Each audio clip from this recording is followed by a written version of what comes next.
తాతమ్మ కళలో హరికృష్ణ ఉంటాడు, అలాగే రామ్ రహీంలో వాళ్ళిద్దరూ కలిసి చేశారు. ఆ తర్వాత అన్నదమ్ముల అనుబంధం సినిమాలో కావాలని బాలకృష్ణతో ఆ క్యారెక్టర్ బాలకృష్ణ చూస్ చేసుకున్నాడు. అది హిందీ రీమేక్. హిందీలో ఆ క్యారెక్టర్ నేను చేస్తాను తెలుగులో అని చెప్పి ఆయన కోరాడు. యాదవంకి బారాత్ నుంచి అది రీమేక్ అయినప్పుడు యాక్చువల్గా ఆ గిటార్ ప్లేయర్ క్యారెక్టర్కి చంద్రమోహన్ని అనుకున్నారు ముందు డైరెక్టర్ ఎస్డి లాల్ గారు. అనుకుని ఈ గిటార్ ప్లేకి సంబంధించి ట్రైనింగ్ తీసుకుంటున్నాడు ఆయన చంద్రమోహన్. తీసుకుంటున్న టైంలో బాలకృష్ణ నుంచి ఈ ప్రపోజల్ వచ్చింది, నేను చేద్దాం అనుకుంటున్నాను ఆ క్యారెక్టర్ అని నేరుగా ప్రొడ్యూసర్తోనే చెప్పాడు ఆయన. పీతాంబరం గారు, రామారావు గారు మేకప్ మ్యాన్ ఆ సినిమాకి ప్రొడ్యూసర్. చెప్పేసరికి ఆయన కాదనలేక ఓకే చెప్పేశాడు. ఓకే మీరే చేద్దురు కానీ అని చెప్పేసి బాలకృష్ణకి హామీ ఇచ్చేసి చంద్రమోహన్ని తీసుకెళ్ళి తమిళ వెర్షన్కి పెట్టాడు. అంటే ఇదే సినిమాని తెలుగులో ఎన్టీఆర్తోనూ తమిళ్లో ఎంజీఆర్తోనూ తీస్తున్నాడు ఆయన. 2 సినిమాలకి ప్రొడ్యూసర్ ఆయనే. దాంతో తమిళ సినిమాలో ఇదే క్యారెక్టర్కి చంద్రమోహన్ని పెట్టి ఇక్కడ బాలకృష్ణని పెట్టారు. ఆ సినిమాలో రామారావు గారి తమ్ముడుగా నటించాడు బాలకృష్ణ. రామారావు గారి రెండో తమ్ముడు. మొదటి తమ్ముడేమో మురళీమోహన్, తర్వాత మూడో తమ్ముడేమో ఈయన బాలకృష్ణ. జయమాలిని ఆయనకు పేరుగా యాక్ట్ చేస్తుంది ఆ సినిమాలో. అది చాలా పెద్ద హిట్ ఆ సినిమా. దాంతో బాలకృష్ణ అంటే ఒక క్రేజ్ ఏర్పడింది. ఈ క్రేజ్ తర్వాత దానవేరు సూరకర్ణలో అభిమన్యుడిగా ఆయనకు మంచి పేరు వచ్చింది. ఆ తర్వాత అక్బర్ సలీం అనార్కలి చేశాడు ఆయన. అంటే పృథ్వీరాజ్ కపూర్ చేసినటువంటి క్యారెక్టర్లు, ఎస్వీఆర్ చేసినటువంటి క్యారెక్టర్లు తను చేయాలనేటువంటి ఒక తపన ఉండేది రామారావుకి. ఆ తపనలోంచి చేసిన సినిమా అక్బర్ సలీం అనార్కలి. అందులో సలీంగా బాలకృష్ణ గారు నటించాడు. మ్యూజికల్గా చాలా పెద్ద హిట్ ఆ సినిమా. ఇప్పటికీ ఆ పాటలు వినిపిస్తూనే ఉంటాయి. సి రామచంద్ర మ్యూజిక్ చేశాడు ఆ సినిమాకి. రఫీ గారు పాడాడు మొత్తం అన్ని పాటలు. చాలా అద్భుతంగా ఉంటాయి పాటలు. మ్యూజికల్గా చాలా పెద్ద హిట్ ఆ సినిమా. అక్కడి నుంచి బాలకృష్ణ ఒక లవర్ బాయ్ ఇమేజ్తో నడుస్తున్న టైంలో ఎన్టీఆర్ గారు రాజకీయ ప్రవేశము ఈ టైంలో కొంత గ్యాప్ తీసుకున్నాడు ఆయన బాలకృష్ణ. గ్యాప్ ఇచ్చి సోలో హీరోగా మనం ఎంట్రీ చేద్దాం కొంత గ్యాప్ తీసుకుని అనే ఉద్దేశంతో ఆపి తన కాంబినేషన్లోనే రౌడీ రాముడు కొంటకృష్ణుడు అని ఒక సినిమా చేయించాడు రాఘవేంద్రరావు గారి డైరెక్షన్లో.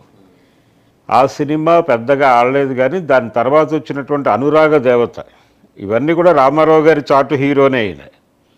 అనురాగ దేవతలో కూడా బాలకృష్ణ క్యారెక్టర్ ఉంటుంది. అది దానికి మంచి మార్కులు పడ్డాయి. సినిమా కూడా హిట్. తాతినేని రామారావు గారి డైరెక్టర్ ఆ సినిమాకి.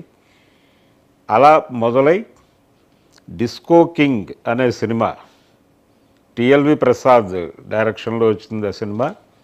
అది తులసి హీరోయిన్ దానిలో. దానికి ముందు సాహసమే జీవితం అని చెప్పి ఒక సినిమా, పి వాసు డైరెక్టర్ ఆ సినిమాకి. వాసు పీతాంబరం గారు అబ్బాయి.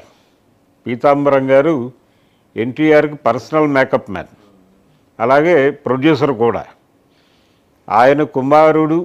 ఆయన అదే బ్యానర్లో, పీతాంబరం గారి బ్యానర్లోనే చేశారు ఆ సినిమా. ఇళయరాజా మ్యూజిక్ డైరెక్టర్ ఆ సినిమాకి. వాసు గారు భారతి అని సంతాన భారతితో కలిసి డైరెక్ట్ చేశాడు ఆ సినిమాకి. భారతి వాసు అని ఉంటుంది డైరెక్షన్. సంతాన భారతి అంటే కమల్ హాసన్తో తర్వాత మహానది, గుణ ఈ సినిమాలు తీసినటువంటి డైరెక్టర్. ఆయన వాసు కలిసి తీసినటువంటి సినిమా. అందులో నందమూరి బాలకృష్ణకి యేసుదాస్ గారు పాడతారు అన్ని పాటలు. అంతకు ముందు ఆయనకు ఫస్ట్ నుంచి కూడా నందమూరి ఒక దశలో నందమూరి రాజాని ట్రై చేశారు బాలకృష్ణకి సింగర్గా. దానికంటే ముందు మాధవపెద్ది రమేష్ పాడేవాడు. వాళ్ళిద్దరు వాయిస్ దాదాపు ఒకటిగానే ఉండేది. నందమూరి రాజాది కావచ్చు, లేకపోతే మాధవపెద్ది రమేష్ది కావచ్చు, వాళ్ళ వాయిస్ ఒకేలా ఉండేది. బాలకృష్ణకి చాలా యాప్ట్గా ఉండేది. దాంతో ఎక్కువ అలా కొనసాగి యేసుదాస్ పాడాడు. అక్కడి నుంచి ఎస్పి బాలసుబ్రహ్మణ్యం గారు వచ్చేసాడు డిస్కో కింగ్ నుంచి. అలా మొదలై మొదటి హిట్ సినిమా ఆయనకి ఇచ్చింది సుడి గోపాలరెడ్డి గారు. మంగమ్మ గారి మనవడు సినిమా. ఎస్ గోపాలరెడ్డి అంటారు ఆయన్ని, నెల్లూరు. అంటే ఆయన తీసిన ప్రతి సినిమా హిట్ అవడంతో సుడిగా మార్చారు ఆ ఇంటి పేరుని. ఎస్ అనగా సుడి అని. ఆయన తీసినటువంటి బాలకృష్ణకి పర్మనెంట్ బ్యానర్ అది, భార్గవ్ ఆర్ట్స్. ఆ బ్యానర్లో బాలకృష్ణ నటించినటువంటి ప్రతి సినిమా హిట్టే. అక్కడి నుంచి 86 అనేది నందమూరి బాలకృష్ణ కెరియర్లో ఒక అద్భుతమైన సంవత్సరం అది. ఆ సంవత్సరం రిలీజ్ అయినటువంటి ప్రతి సినిమా హిట్ అయింది ఆయనకి. దాదాపు 6 సద్దినోత్సవాలు చేసుకున్నాడు. అందులో కోదండరామిరెడ్డి గారి డైరెక్షన్లో రామకృష్ణ స్టూడియోస్ బ్యానర్లో వచ్చినటువంటి అనసూయమ్మ గారి అల్లుడు కూడా ఒకటి.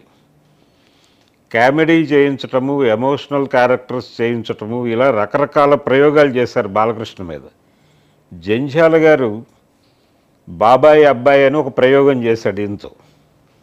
అలాగే సంగీతం శ్రీనివాసరావు గారు ఆదిత్య 369 అనేటువంటి ఒక ప్రయోగం.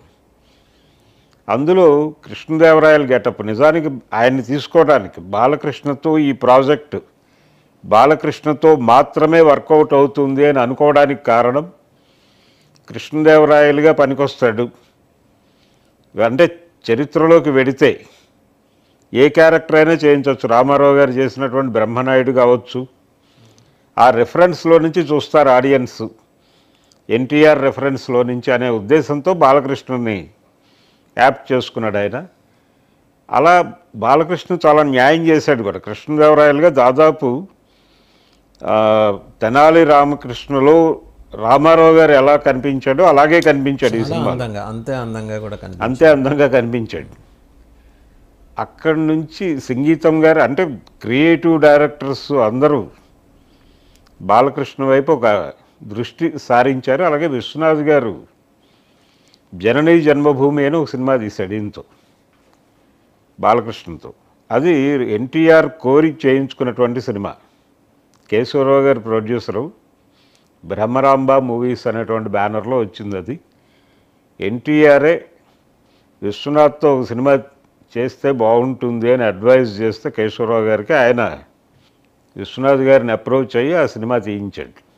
సినిమా పెద్దగా నడవలేదు, కానీ నటుడిగా మంచి పేరు వచ్చింది ఆయనకి, బాలకృష్ణకి. ఆ తర్వాత దశలో ఆయన బాపు గారితో చేయటం, శ్రీరామరాజ్యం. దీనికంటే ముందు ఆయనతో ఎక్కువ హిట్ సినిమాలు ఇచ్చినటువంటి డైరెక్టర్ మాత్రం